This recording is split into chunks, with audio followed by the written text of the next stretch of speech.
this twisted man made a creepy discovery. The female doctor came to his restaurant to eat at the same time every day and watched him with a focused gaze. At first, the man didn't pay it any mind, until one day he tentatively threw a flirtatious glance at the female doctor. Unexpectedly, a flicker of excitement flashed in her eyes. Just as it seemed the female doctor was about to walk toward him, a police car suddenly pulled up in front of the restaurant. It turned out that day was when the man was scheduled to have his ankle monitor removed. Since they weren't sure if he had turned over a new leaf, the officers kindly warned the female doctor to be extra cautious. On the surface, the female doctor pretended to agree, but once she got home, she crushed sleeping pills into juice. The next day, she went to the man's restaurant again. Seeing that the electronic cuff on his ankle had indeed been taken off, the female doctor deliberately left her umbrella on the table and then turned to leave. The man guessed this was a hint the female doctor had left for him, so with an excited face, he invited her to spend a lonely night together. The female doctor seemingly agreed readily but changed the meeting spot to her own home. After the man rode his bike out of town, she drove as if she were catching up to him. Seeing that, the man threw down his bike and got into the female doctor's car. Then the female doctor thoughtfully handed him that specially prepared drink. In no time,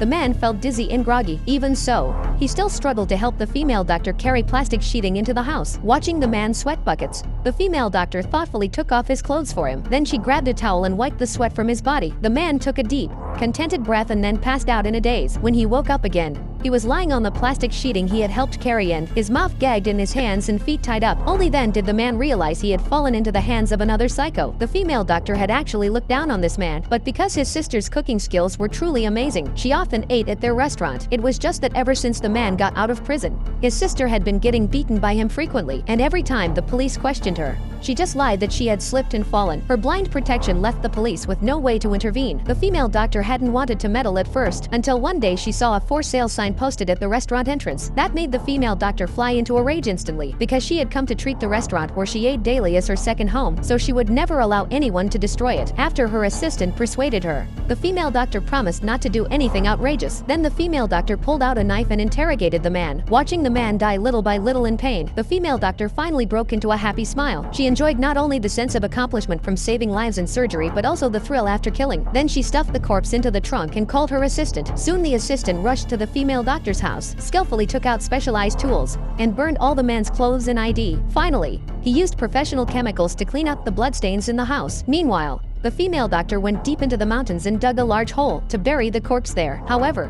while the assistant was cleaning up the evidence of the killing, the burning clothes outside caught the police's attention. They stopped their car and slowly looked toward the house. At the same time, just as the female doctor finished digging the hole, a beam of light appeared in the distance. Then a figure slowly walked over this way. The female doctor knew the jig was up, so she immediately hid behind the car, grabbed a shovel, and prepared to attack at any moment. Just then the police knocked on the female doctor's door. The female doctor also raised the shovel to attack but was startled by the person in front of her. This person was the female doctor's mentor, Jack. The reason the woman had become so violent was because of this man. The female doctor's name was Lisa. She had been fascinated by the human brain since childhood because she carried a huge dream to one day study under Jack, the world's top neurosurgeon. Through relentless effort, she successfully moved Jack, so in every surgery afterward, he would call Lisa to the front to observe and learn up close. And this smart apprentice was able to handle all surgeries in less than a year. She had thought her future would be bright, but one day the hospital planned to send someone abroad for further study. In everyone's eyes, Lisa was the obvious choice, but when the list was announced, the spot went to a mediocre rich kid. Lisa was instantly dissatisfied and confronted Jack, and coincidentally, the guy's mother was right there. Little did she know Lisa would spare no words and even berated the tycoon's wife. Lisa's hysterical attitude completely infuriated Jack and caused him to suspend all her surgical assignments. But one day,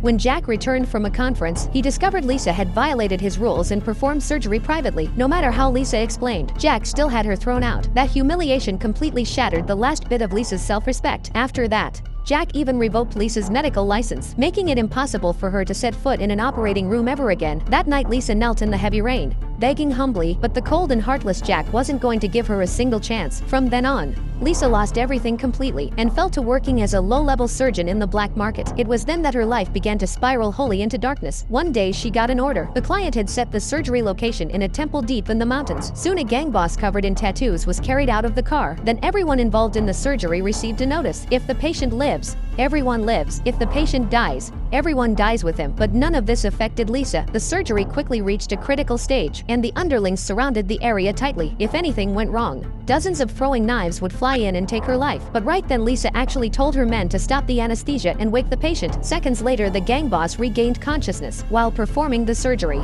Lisa questioned him about his past. Just as the gang boss's consciousness hit its most excited state, Lisa removed the bullet. But before the gang boss could fully recover, a young nurse secretly injected an unknown liquid into his foretooth. Then she blackmailed Lisa for $5 million. At that moment the young nurse had no idea she had stepped into the gates of hell. Soon after, the little nurse followed the address. She came to a simple room covered with plastic sheets. When she saw stacks of cash, she immediately got excited and started counting. The next second she fell victim to Lisa's trap. After that, Lisa donated that money to the temple's donation box because in her view, the eliminating scum also counted as a good deed. Although the young assistant was 100% reluctant in his heart, he ultimately silently endured it all. Master and apprentice buried the corpses while catching up on old times. Jack's appearance wasn't random. It turned out that after firing Lisa, he developed a brain tumor. He knew Lisa was the only one in the world who could save his life, so he began monitoring her every move. Operating without a license to perform surgery on fugitives, plus 2 homicide cases, gave Jack enough leverage. This time he came hoping Lisa would save his life out of respect for their master-apprentice bond. If she refused this request, then all the good deeds Lisa had done would be made public. Meanwhile, the young assistant also smoothly dodged the police interrogation, and just like that,